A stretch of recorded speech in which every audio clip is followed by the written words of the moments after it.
હવે નજર કરીશું આગળના સમાચાર પર।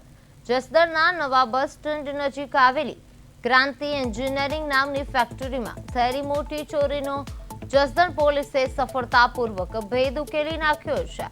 ગઈકાલે રાત્રિના અંધારાનો લાભ લઈને અજાણ્યા શખ્સો દ્વારા કારખાનામાં ઘૂસીને આરતી મશીનમાં લાગતી પિત્તળની વસ્તુઓ તેમજ 200 કિલો કોપરની વસ્તુઓની ચોરી કરવામાં આવી હતી।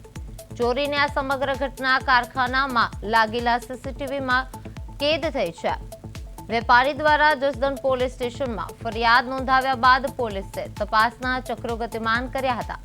સીસીટીવી ફૂટેજ અને બાતમીના આધારે પોલીસે જસદણના રહેવાસી બંસી અમરસિંહ કરસનગડિયા અને મેરુ જયંતિ કરસનગડિયા નામના 2 આરોપીઓને ઝડપી પાડ્યા છે। પોલીસે તેમની પાસેથી ચોરી કરેલો મુદ્દામાલ અને ચોરીમાં વપરાયેલી રિક્ષા પણ કબજે કરી છે। હાલ આ બંને આરોપીઓની ધરપકડ કરીને પોલીસ દ્વારા આગળની કાયદેસરની કાર્યવાહી હાથ ધરવામાં આવી છે।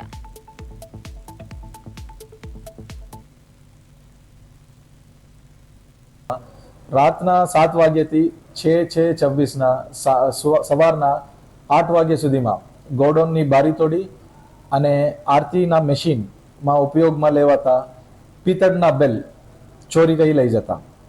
સદર ચોરી અંગેની માહિતી જસદણ પોલીસને મળતા પોલીસને હ્યુમન અને ટેक्निकल रिसोर्सेस से मदद ली और तात्कालिक चोरी करना इसमों को पकड़ी पड़ेल અને ચોરીમાં ગયેલ કુલ મુદ્દામાલ રિકવર કરી। જસદણ પોલીસ એ ચોરીના બનાવ બના 1 કલાક સમયગાળામાં ચોરી ઇસમોને શોધી કાઢી